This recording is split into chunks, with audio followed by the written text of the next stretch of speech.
अस्सलामु अलैकुम वरहमतुल्लाहि वबरकातुहु नहमदुहु व नसल्ली अला रसूलिहिल करीम अम्मा बाद। अल्हम्दुलिल्लाह, अशरा मुबश्शरा की आज हमारी क्लास नंबर 3 है, जिसको हमने शॉर्ट आलिमियत कोर्स में एक कोर्स की तरह जोड़ा है, जिसमें आपके सामने 10 वो सहाबा किराम कि जिनके ताल्लुक़ से अल्लाह रब्बुल आलमीन ने दुनिया में जन्नत की बशारतें अता की, उनका ज़िक्र आपके सामने आएगा। या यूँ कहा जाए कि इस्लाम में अगर सहाबा कराम को कैटेगरीज़ में बांटा जाए तो सहाबा कराम की बित तरतीब अव्वल कौन सानी कौन, इस एतबार से देखा जाए तो इन 10 सहाबा कराम का तस्करा अहादीस में बार बार आता है। उन 10 सहाबा कराम का मैं आपके सामने जिक्र करूँगा कि जिनको अल्लाह रब्बुल आलमीन ने एक साथ अल्लाह के नबी सल्लल्लाहु अलैहि वसल्लम की ज़बानी जन्नती कहा, दुनिया में जन्नत की बशारत दी। उन लोगों का तस्करा इंशाअल्लाह आज आपके सामने आएगा। उसमें सबसे पहला जिक्र आता है हज़रत अबू बकर सिद्दीक रज़ी अल्लाह तआला अन्हु का। हमारा फर्स्ट टॉपिक जो चलेगा वो है हज़रत अबू बकर सिद्दीक रज़ी अल्लाह तआला अन्हु। अबू बकर सिद्दीक रज़ी अल्लाह तआला अन्हु जो अल्लाह के नबी सल्लल्लाहु अलैहि वसल्लम के बाद तमाम लोगों में सबसे ज़्यादा अफजल थे, वो कि जिनसे अल्लाह के नबी सल्लल्लाहु अलैहि वसल्लम बेइंतहा मोहब्बत किया करते थे, वो कि जिन्हें अल्लाह के नबी सल्लल्लाहु अलैहि वसल्लम ने अपना राजदार और अपना साथी बनाया था, वो कि जिनके साथ अल्लाह के नबी सल्लल्लाहु अलैहि वसल्लम ने हिजरत की थी, वो कि जिनसे ज़्यादा मोहब्बत अल्लाह के नबी सल्लल्लाहु अलैहि वसल्लम किसी सहाबी से नहीं किया करते थे। बड़ी अजीम शख्सियत कि जिनकी तारीख़ में इस्लाम में बड़े बड़े कारनामों के नाम पर जिन्हें जाना जाता है, कि जब भी अल्लाह के नबी सल्लल्लाहु अलैहि वसल्लम का तस्करा आता है साथ में अबू बकर सिद्दीक रज़ी अल्लाह तआला अन्हु का जिक्र किया जाता है।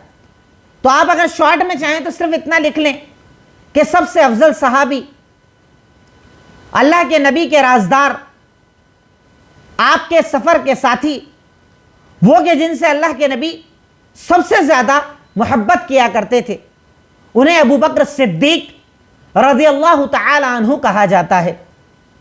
अब इनको भी हम वैसे ही बयान करेंगे जैसे मैंने आपके सामने सीरत को बयान किया था। पहले पूरी इनकी एंट्री जो इनकी डिटेल्स हैं वो आपके सामने रखूंगा, फिर एंड में इनके फजीलतें क्या हैं, इनका मकाम और मर्तबा क्या है, वो आपके सामने जिक्र करूंगा इंशाअल्लाह। सबसे पहले आपका नाम और नसब। आपका नाम और नसब क्या था? आपका नाम अबू बकर, ये नाम तो नहीं था, मशहूर घर से इसी से आप हुए, लेकिन आपका नाम अबू बकर नहीं था।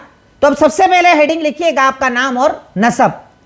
तो आपका नाम था अब्दुल्ला बिन अबी कुहाफा, अब्दुल्ला बिन अबी कुहाफा बिन आमिर बिन उमर, बिन आमिर बिन उमर। जैसे हमने अल्लाह के नबी का शजर नसब कहाँ तक देखा था? हम अदनान तक आपने पूरा देखा था। हम यहाँ पर सिर्फ शॉर्ट में बता रहे हैं क्योंकि अल्लाह के नबी सल्लल्लाहु अलैहि वसल्लम से इनका खानदान ऊपर जाकर चौथी पीढ़ी में मिल जाया करता था। यानी हज़रत अबू बकर सिद्दीक का खानदान पूरा का पूरा जो ऊपर का खानदान था वो चौथी पीढ़ी में जाके अल्लाह के नबी की चैनल से जाकर मिल जाता था। यानी आप ही के खानदान से ये शख्सियत भी थे जिनका नाम अब्दुल्ला बिन अबी कुहाफा बिन आमिर बिन उमर था।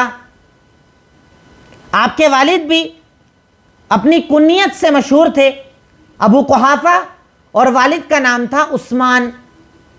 आप चाहें तो जब शजरा बनाएं तब अबी कुहाफा के आगे इन्वर्टेड कॉमास में लिख सकते हैं उस्मान उनका नाम, और आप चाहें तो डायरेक्ट लिखने के बाद नीचे लिख लीजिए कि इनके वालिद कुनियत मशहूर थी अबू कुहाफा, पर इनका नाम था उस्मान। यानी आपका अगर कोई नाम पूछे तो आप बोलेंगे अब्दुल्ला बिन अबी कुहाफा या अब्दुल्ला बिन उस्मान।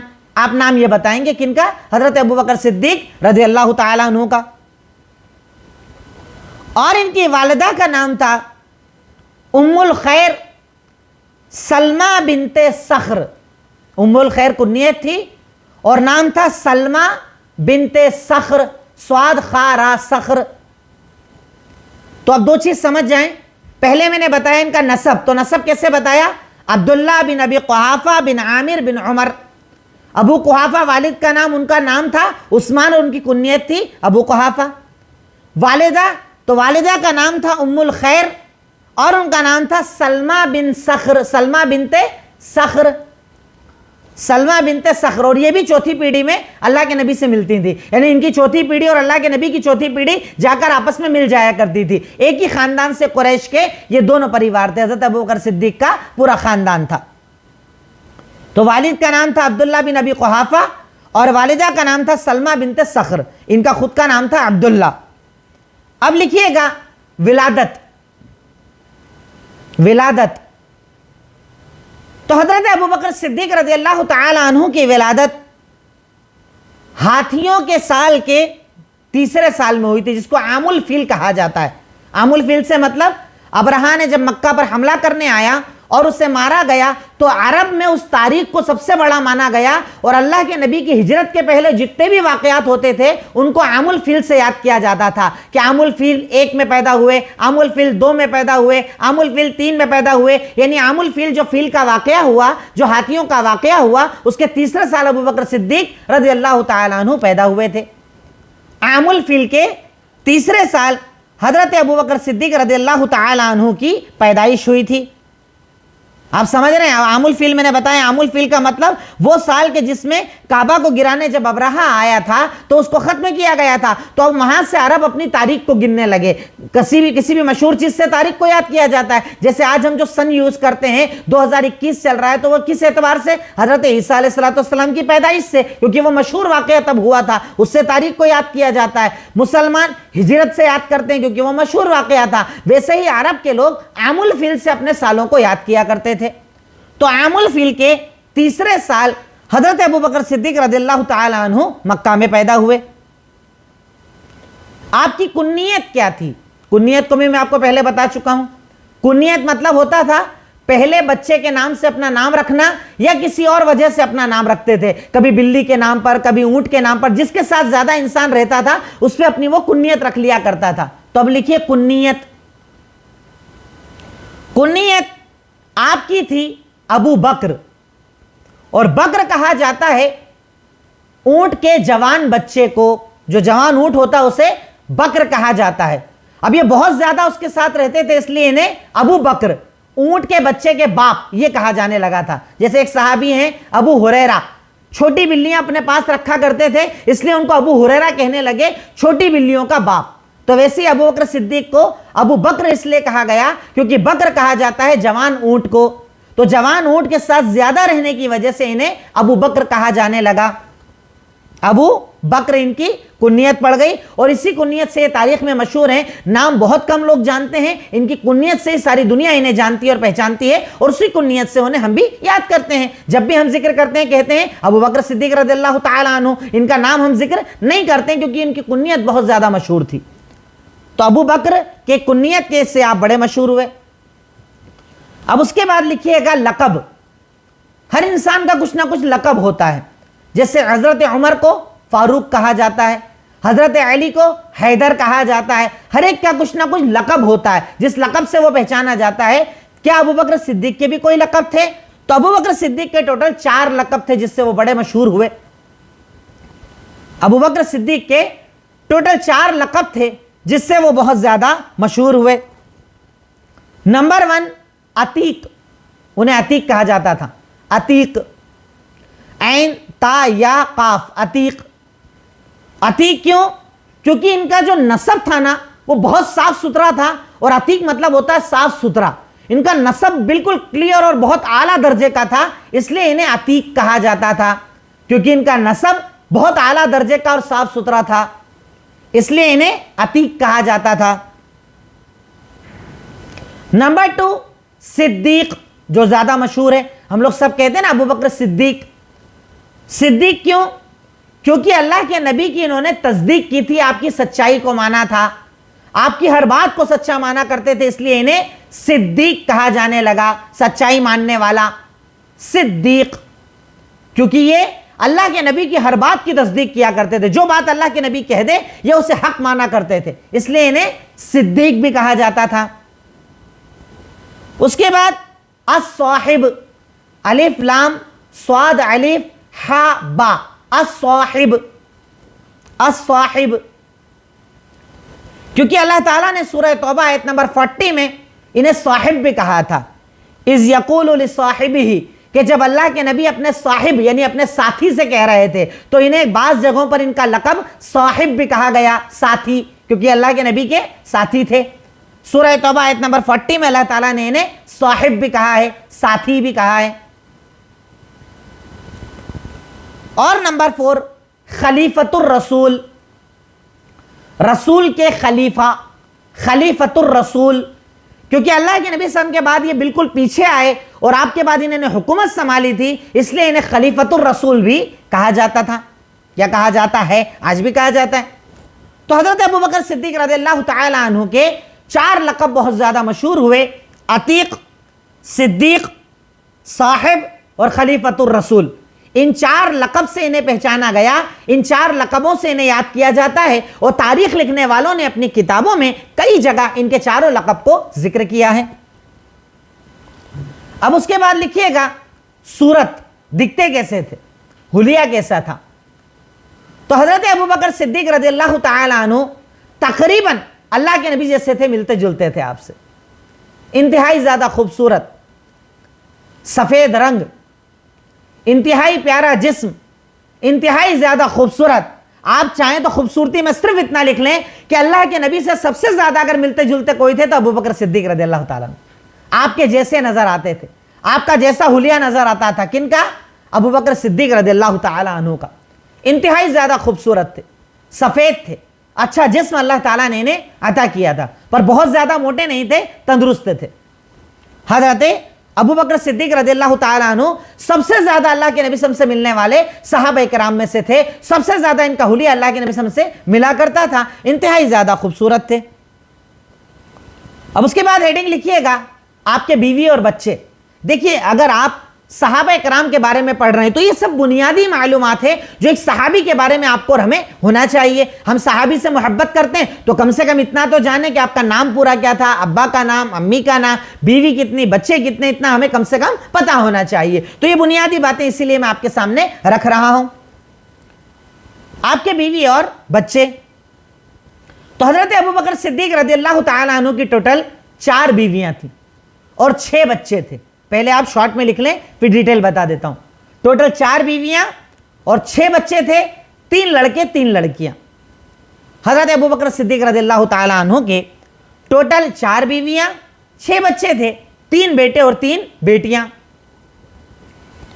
पहली वाइफ का नाम था कुतैला, काफ ता या लाम गोलता, कुतैला। कुतैला, कुतैला पहली बीवी का नाम था, कुतैला बिन अब्दुल उज़्ज़ा, कुतैला बिनते अब्दुल उज़्ज़ा। उज़्ज़ा का जो हमने जिक्र सुना है ना पीछे, उज़्ज़ा को मानने वाले एक बुत था, उसके नाम पर लोग अपना नाम रखा करते थे, कुतैला बिनते अब्दुल उज़्ज़ा। और इनसे आपकी 2 औलादें हुई थी, एक का नाम था अब्दुल्ला और दूसरे का अस्मा। अब्दुल्ला और अस्मा, ये 2 बच्चे थे कुतैला बिनते अब्दुल उज़्ज़ा से। कुतैला बिनते अब्दुल उज़्ज़ा से 2 बच्चे थे, अब्दुल्ला और अस्मा। नंबर 2, उम्मे रूमान बिनते आमिर।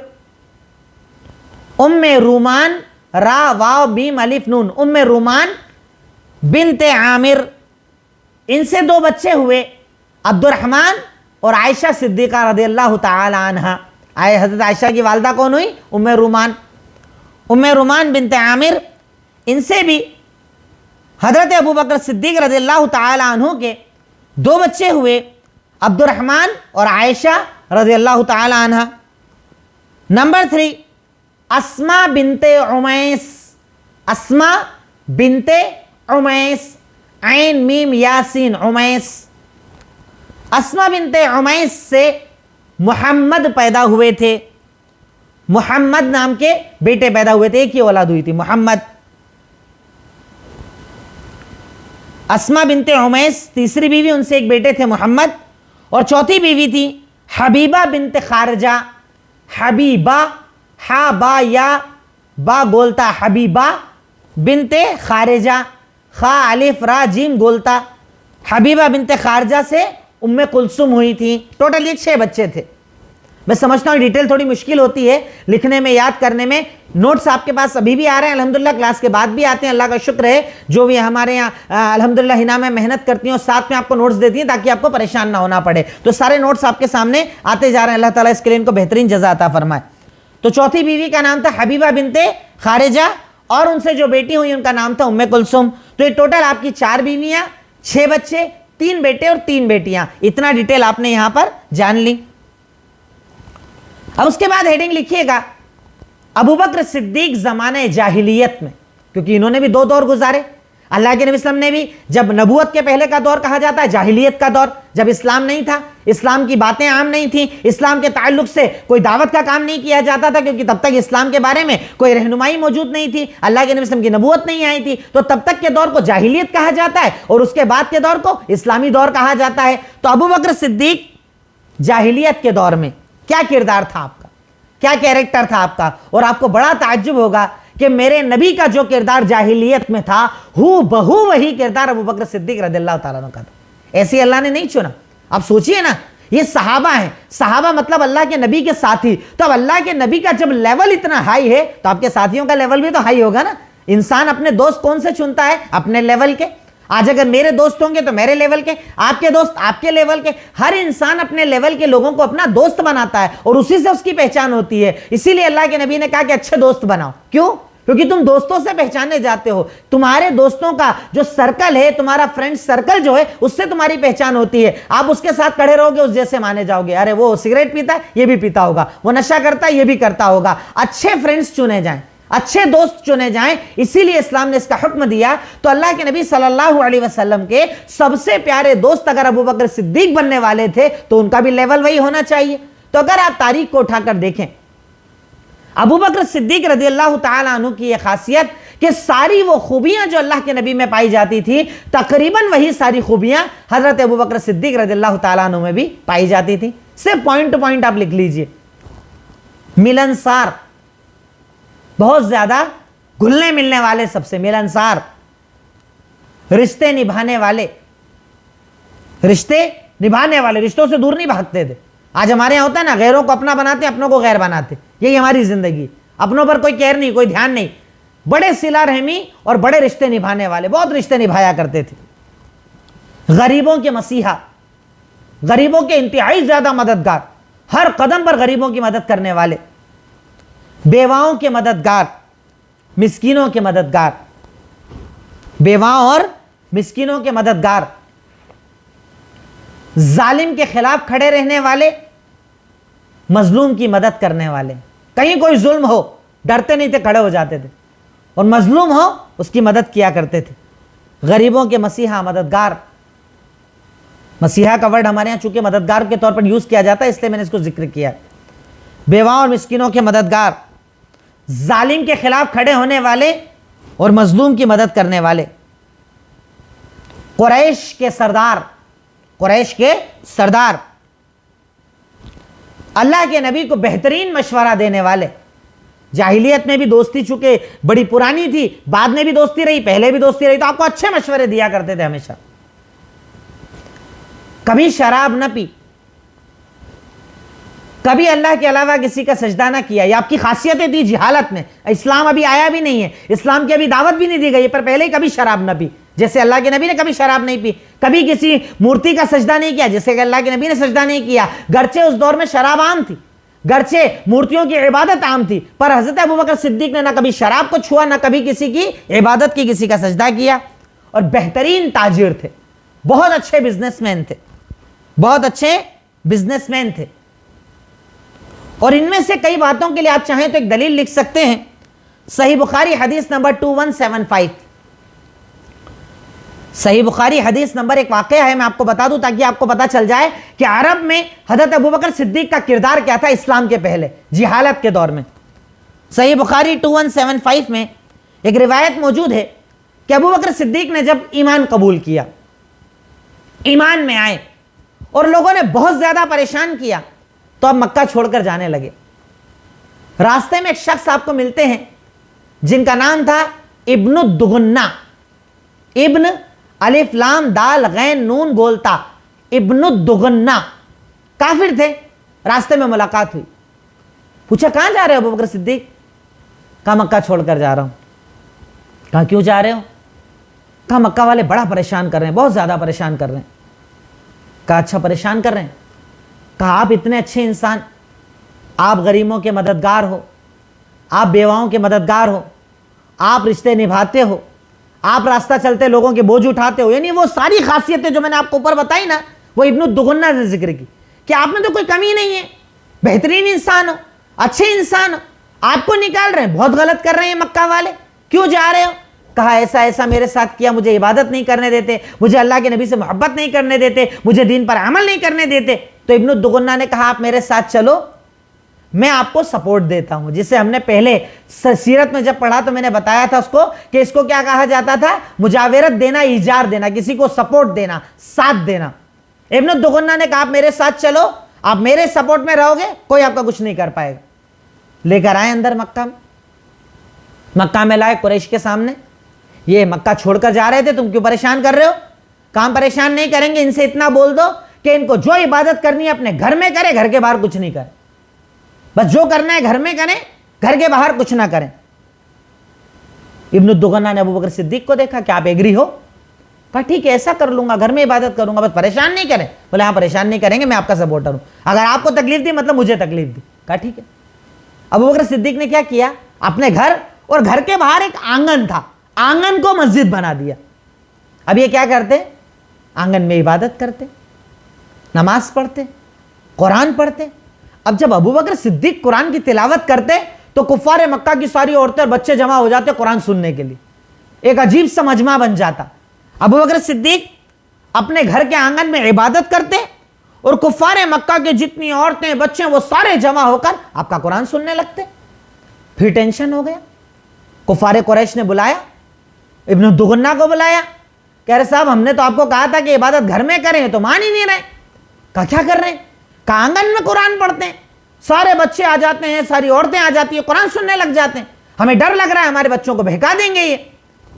अबू बकर सिद्दीक रज़ियल्लाहु ताला ने जब ये सुना, इब्नु दुगन्ना ने कहा ऐसा करो आप आंगन में भी इबादत बंद कर दो, आंगन में इबादत मत करो। तब अबू बकर सिद्दीक ने कहा इब्नु दुगन्ना ऐसा करो, आपने जो मुझे सपोर्ट दिया है ना, मैं सबके सामने वो सपोर्ट रिटर्न करता हूं, अब मैं सिर्फ अल्लाह के सपोर्ट में रहूंगा, वो चाहे तो जिंदगी दे चाहे तो मौत दे, बात खत्म, आप जाओ, जो अभी तक करना था आपने कर लिया, सपोर्ट दे दिया। अब आपको ये डर है ना कि अगर आप मेरा सपोर्ट करोगे तो आंगन में इबादत करने में मुझे दिक्कत आएगी, आपको दिक्कत आएगी, तो ऐसा करो आज मैं सबके सामने आपका सपोर्ट रिटर्न करता हूं, सिर्फ अल्लाह मेरे साथ है, वो मेरी मदद करेगा। ये बोलकर हज़रत अबू बकर सिद्दीक ने इब्नु दुगन्ना का सपोर्ट छोड़ दिया। अब आप मेरे सपोर्टर नहीं, अल्लाह मेरा सपोर्टर है, वो चाहे जिस हाल में रखे अब मैं इबादत करूंगा।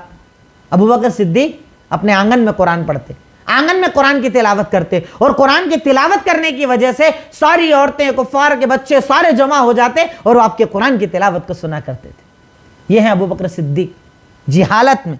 अबू बकर सिद्दीक जिहालत का ये आलम ये था कि इंतहाई ज्यादा प्यारे इंसान। अब उसके बाद लिखिएगा अबू बकर सिद्दीक इस्लाम में, ये तो हुई जिहालत, जिहालत का दौर जब इस्लाम नहीं आया था। अब अबू बकर सिद्दीक इस्लाम में कैसे थे? भाई इस्लाम में आने के बाद क्या हुआ? तो वो सारी खासियतें जो थी वो तो थी, पर उसके अलावा भी कुछ खासियतें इन्होंने हासिल की थी इस्लाम में आने के बाद। लिखिएगा सबसे पहले मुसलमान होने वाले, सबसे पहले मुसलमान होने वाले, नंबर 2 तौहीद को कबूल करने वाले, तौहीद को कबूल करने वाले।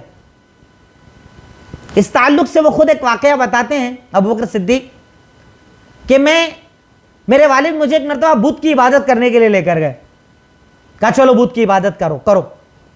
वो कहते मैं करता नहीं था, लेकर गए अब्बा, बुत के सामने में खड़ा हुआ और मैंने कहा ये खाना है, खाकर दिखा, नहीं खा पाया। कहा अच्छा ये कपड़े हैं, पहन कर दिखा, तो नहीं पहन पाया। फिर मैंने पत्थर लिया और जोर से मारा, मूर्ति नीचे गिर गई। तो मैंने अब्बा से कहा अब्बा खुद को ही नहीं बचा पा रहा तो मैं इसकी क्या इबादत करूं? वो कहते हैं ना कॉमन चीज, लॉजिकली बातों को समझना, लॉजिकली अगर इंसान गौर करे तो इस्लाम पूरा उसके दिमाग और दिल में दाखिल हो जाता है। अबू बकर सिद्दीक ने ही कहा ये खाना है, खाकर दिखा, कहा नहीं खा पाया। कहे ये कपड़े पहन कर दिखा, नहीं पहन पाया, मारा एक पत्थर खींच कर, गिर गया, कहा देखो ये अपनी हिफाजत नहीं कर पा रहा है, अब्बा मेरी क्या केयर करेगा। और वो बोलकर बोले मैंने शिरक छोड़ दिया, मैंने कभी शिरक नहीं किया, कभी गैरुल्लाह का सजदा नहीं किया, कभी किसी के सामने नहीं झुका, जबकि सिर्फ एक अल्लाह की इबादत की हजरत इब्राहिम जो दीन लेकर आए थे उसके मुताबिक मैं जिंदगी गुजारा करता था। यह अबू बकर सिद्दीक इस्लाम में।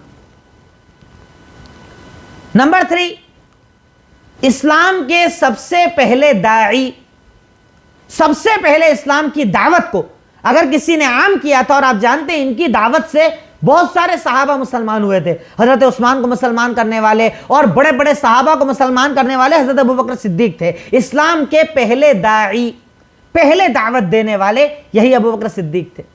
इसमें भी एक बड़ा प्यारा वाकया है। वाकयात जरूरी नहीं कि आप पूरा याद रखें, अगर आपको कुछ बातें भी याद रह जाएंगी तो आपके लिए काफी रहेगा। मकसद अबू बकर सिद्दीक की मैं आपको चाहता हूं सीरत बताऊं, तारीख बताऊं, ताकि आपके दिलों में भी उनकी मोहब्बत वैसी पैदा हो जाए जैसी मोहब्बत एक मोमिन को अबू बकर सिद्दीक रज़ियल्लाहु ताला अन्हु से करना चाहिए। मकसद सिर्फ मोहब्बत आपके दिलों में डालना है, वरना इसका कोई मकसद मेरा ये नहीं कि आपकी कोई क्लास लूंगा या आपका कोई ऐसा एग्जाम लूंगा कि जिसमें फेल होने पर आपको दिक्कत आएगी। असल मकसद सहाबा से मोहब्बत दिलों में पैदा करना है। अबू बकर सिद्दीक रज़ियल्लाहु ताला अन्हु का इस सिलसिले में भी, दावत के सिलसिले में भी बड़ा प्यारा वाकया है।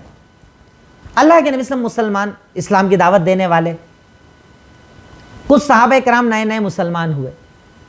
अब अबू बकर सिद्दीक जिद करने लगे, अल्लाह के नबी सुनिए, चलिए खुलकर हम सबको दावत देंगे, कुरान पढ़ेंगे, खुलकर दावत देंगे।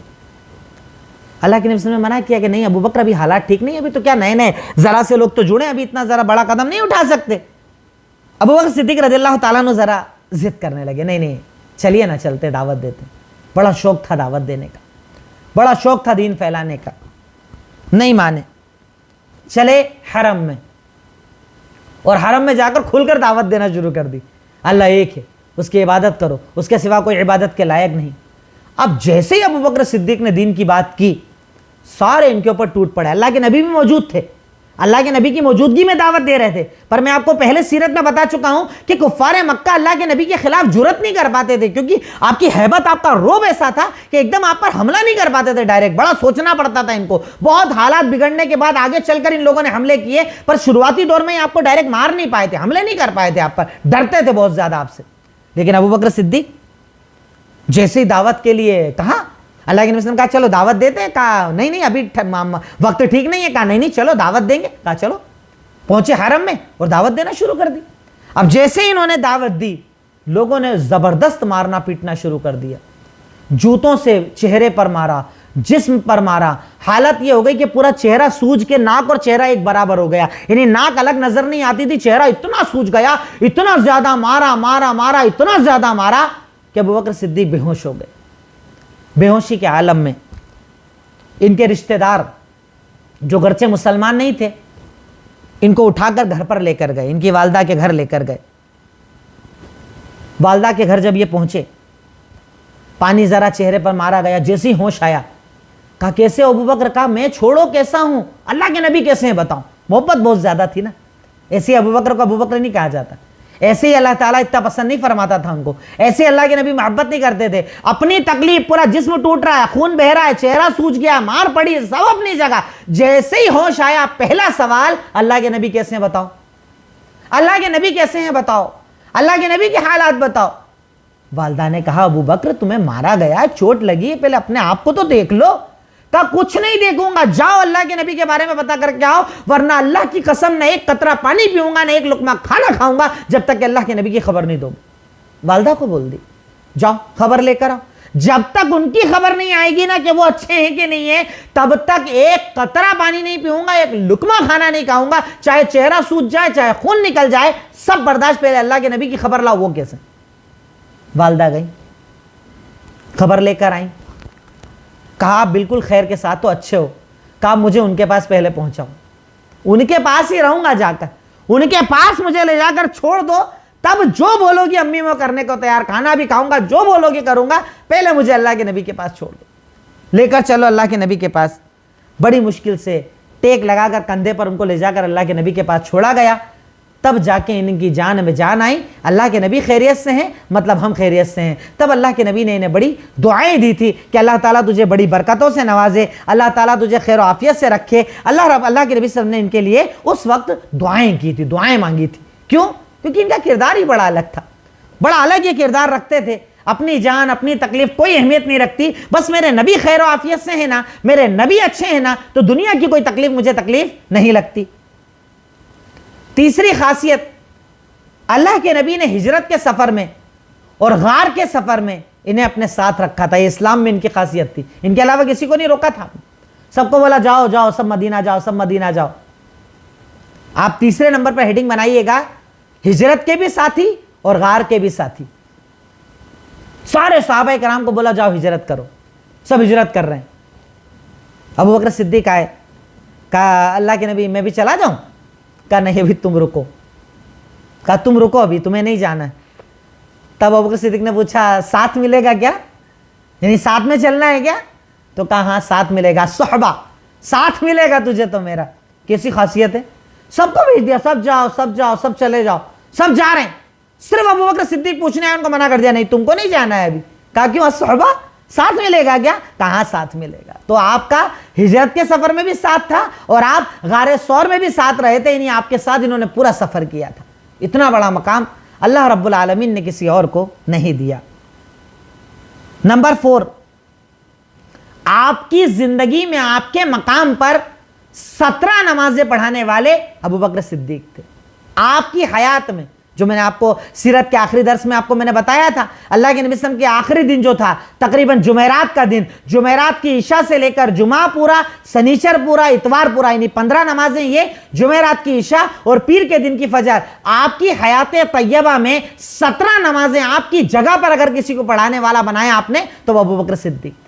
कितना बड़ा मकाम। इस्लाम में इनकी खासियत देख रहे हैं, इस्लाम में इनका मकाम देख रहे हैं कि अल्लाह के नबी सल्लल्लाहु अलैहि वसल्लम ने अपनी मौजूदगी में 17 नमाजें हजरत अबू बकर सिद्दीक से अपने मकाम पर खड़े करके पढ़वाई, जो मैं आपको डिटेल सारी बता चुका हूं। सीरत के सेकंड लास्ट दर्स में सारी तफसील मौजूद है कि आपने आयशा सिद्दीका रज़ियल्लाहु ताला अन्हा को कहा था, मुरु अबा बकरिन फलयुसल्ली बिन्नास, जा अबू बकर को कहो कि वो नमाज पढ़े। हजरत आयशा ने कहा नहीं, वो आपकी जगह खड़ा होंगे, बहुत ज्यादा रोएंगे। कहा बोला ना, जाकर कहिए, जाइए कहिए कि अबू बकर सिद्दीक मेरी जगह नमाज पढ़ाएंगे। कितना बड़ा मकाम जो अल्लाह के नबी सल्लल्लाहु अलैहि वसल्लम ने उन्हें अता किया। नंबर 5 लिखिएगा, नबी के बाद इस्लाम के पहले खलीफा, अल्लाह के नबी के बाद इस्लाम के पहले खलीफा, जिनके हाथ पर सकीफा बनी साइदा में बैअत की गई थी, जिसकी डिटेल आगे आपके सामने पॉइंट में आएगी इंशाअल्लाह। नबी के बाद इस्लाम के पहले खलीफा, नबी के बाद इस्लाम के पहले खलीफा। ये 5 खासियतें मैंने सिर्फ बताई, आगे जब फजीलतें बताऊंगा ना तब और भी चीजें इंशाअल्लाह आपके सामने आएंगी, लेकिन यहां पर सिर्फ इतने 5 पॉइंट आप लिख लें ताकि आपको इस्लाम में भी इनका किरदार पता चल जाए कि इस्लाम में इनका किरदार क्या था। नेक्स्ट पॉइंट लिखिएगा, हजरत अबू बकर को खलीफा कैसे बनाया गया। हालांकि ये भी मैंने वीडियो में आपको तफसील से बता दिया है, सकीफा बनी साइदा की मैंने आपको वीडियो भेजी थी, उसमें तफसील के साथ बताया। फिर भी अभी शॉर्ट में एक बात मैं आपको एक पॉइंट के तौर पर, क्योंकि हम अबू बकर सिद्दीक के बारे में बात कर रहे हैं, तो इंशाल्लाह मैं चाहता हूं पूरी बात कर लूं, क्योंकि मुझे बड़ा ताज्जुब हुआ कि जब मैंने सर्च किया इस टॉपिक को तो अशरा मुबश्शरा पर मुझे हिंदी में कोई किताब अच्छी नहीं नजर आई, मिली। तो मैं चाहता हूं कि इन सारे दुरुस्त को एक नोट्स की शक्ल देंगे और हिंदी में करवा के इंशाल्लाह किताब बना देंगे, ताकि अशरा मुबश्शरा की एक पूरी तफसील आपके हाथ में इंशाल्लाह आ जाए। अल्लाह ताला हम तमाम को इस चीज की तौफीक अता फरमाए और अल्लाह ताला मुझे इतनी ताकत दे कि मैं इसको मुकम्मल कर पाऊं इंशाअल्लाह। तो अल्लाह के नबी सल्लल्लाहु अलैहि वसल्लम ने जो हजरत अबू बकर सिद्दीक की इस्लाम में 5वीं खासियत थी, नबी के बाद इस्लाम के पहले खलीफा। नेक्स्ट हेडिंग बनाइएगा, हजरत अबू बकर को खलीफा कैसे बनाया गया। अब ये तो हुई पहले की जिंदगी, नबूवत के साथ की जिंदगी, हिजरत की जिंदगी। हालांकि सीरत में कई मरतबा इनका तज़किरा आप सुन चुके हैं, पढ़ चुके हैं। अब आगे बात करते हैं इनकी खिलाफत की, खलीफा कैसे बने। अल्लाह के नबी सल्लल्लाहु अलैहि वसल्लम का इंतकाल होता है, आपका जिस्म अथर कमरे में रखा है। सहाबा कराम, एक जगह है सकीफा बनी साइदा, मस्जिद नबी से जरा सी दूरी पर एक जगह है, वहां पर जाकर सारे लोग बैठ गए। अगर आप आज के दौर से देखें तो आप मस्जिद नबवी का जो पीछे का हिस्सा है जहां पर तैयबा होटल वगैरह नजर आती है, उससे आप अगर अपने उल्टे हाथ की तरफ चलेंगे तो बिल्कुल कॉर्नर पर एक गार्डन टाइप का नजर आता है जिसको सकीफा बनी साइदा कहा जाता है। यानी अगर आप मस्जिद नबवी के 21 नंबर गेट से बाहर हो, पीछे वाले गेट से, और सीधे अपने उल्टे हाथ की तरफ चलें तो कॉर्नर पर सकीफा बनी साइदा एक गार्डन की तरह नजर आता है, वो जगह जहां पर सहाबा किराम बैठे थे। अल्लाह के नबी सल्लल्लाहु अलैहि वसल्लम की दुनिया से रुखसती हुई। साद इब्न उबादा और दूसरे सहाबा किराम मुहाजिर अंसार सब वहां जाकर बैठ गए। बात होने लगी, अल्लाह के नबी रुखसत हो गए। अब कौन संभालेगा हम लोगों को, कौन बनेगा जिम्मेदार? किसी ने कहा अंसारियों में बनेगा, किसी ने कहा मुहाजिर में बनेगा। बातचीत चल रही है सारी, वहां पर अभी डिस्कशन चल रहा है। इधर अबू बकर सिद्दीक और उमर इब्न खत्ताब को किसी ने बताया कि ऐसा ऐसा मसला चल रहा है, जाकर देखो। गए अबू बकर सिद्दीक और उमर इब्न खत्ताब, पूछा जाकर क्या मसला है, क्या माजरा है? कहा हम बैठे ये सोच रहे हैं कि इतना बड़ा हादसा हो गया, अब कौन जिम्मेदार बनेगा? कोई बोले अंसारी बनेगा, कोई बोले मुहाजिर बनेगा। अब ये सारा डिस्कशन चल ही रहा है। उमर इब्न खत्ताब अचानक कहते हैं, एक बात बताओ, जिनसे अल्लाह के नबी दुनिया में दीन की इमामत के लिए राजी थे, यानी अल्लाह के नबी जिनसे दीन की इमामत के लिए राजी थे कि अपनी मौजूदगी में उन्हें नमाज का इमाम बनाया, क्या तुम पसंद नहीं करते कि हमें उन्हें अपना दुनिया का इमाम बना ले? यानी अल्लाह के नबी ने जिसको हमारा दीन का इमाम बनाया, क्या हम उन्हें दुनिया का इमाम नहीं बना सकते? ये बोलते हुए उमर इब्न खत्ताब हज़रत अबू बकर सिद्दीक के हाथ पर बैत करते हैं कि मैं इन्हें खलीफा मानता हूं, इनके हाथ पर बैत करता हूं। सारे सहाबा किराम टूट पड़ते और इनके हाथ पर बैत कर लेते। वाकया समझ रहे हैं? बैठ के बातचीत चल रही, किसको बनाए, किसको बनाए, कौन बनेगा? कोई बोले अंसारी बनेगा, कोई बोले मुहाजिर बनेगा, कोई बोले कुरैशी बनेगा। अबू बकर सिद्दीक और उमर इब्न खत्ताब आए। उमर इब्न खत्ताब ने कहा कि सुनो, जिनको अल्लाह के नबी ने हमारे दीन का इमाम बना दिया, यानी अपनी मौजूदगी में नमाज पढ़वाने के लिए बोल दिया, क्या हम उनको दुनिया का इमाम नहीं बना सकते? ये बोलते हुए उमर इब्न खत्ताब ने बैत की। सारे लोगों ने हजरत अबू बकर सिद्दीक के हाथ पर बैत की और इस तरीके से आपको इस्लाम का पहला खलीफा बनाया गया। अल्लाह के नबी सल्लल्लाहु अलैहि वसल्लम के बाद इस दुनिया के निज़ाम को, इस्लामी निज़ाम को, इस्लामी सिस्टम को, जिहाद को संभालने के लिए अगर मदीना वालों ने किसी को जिम्मेदार बनाया, सहाबा ने किसी को जिम्मेदार बनाया, तो वो थे अबू बकर सिद्दीक रज़ियल्लाहु तआला अन्हु। इस तरीके से आपकी खिलाफत का ये मामला मुकम्मल हुआ और आपको बाकायदा खलीफा बनाया गया। अब आगे आने वाले कल के वाक़यात में मैं आपको बताऊंगा कि आपकी खिलाफत बहुत ज़्यादा नहीं रही, 2 साल कुछ महीने चली हुकूमत, लेकिन आपने उसमें क्या क्या काम किए, आपकी वफ़ात कैसे हुई और उसके बाद आपकी फजीलतें क्या हैं, आपका मकाम और मर्तबा क्या है। हदीस की रोशनी में इंशाअल्लाह आपके सामने ये बातें कल मैं जिक्र करूंगा। 2 दर्स में हज़रत अबू बकर सिद्दीक का मामला इंशाअल्लाह मुकम्मल होगा। अल्लाह ताला से दुआ करता हूँ, इलाही रब्बुल आलमीन, ए मौला, ए खालिक मालिक रहमान रहीम, तो हमें कहने सुनने से ज़्यादा अमल की तौफीक अता फरमा। इन सहाबा किराम से हमें मोहब्बत की तौफीक अता फरमा। अल्लाह ताला हमें दीन पर अमल करने की तौफीक अता फरमा। व आखिरु दावाना अनिल हम्दुलिल्लाहि रब्बिल आलमीन। अस्सलामु अलैकुम व रहमतुल्लाहि व बरकातुहू।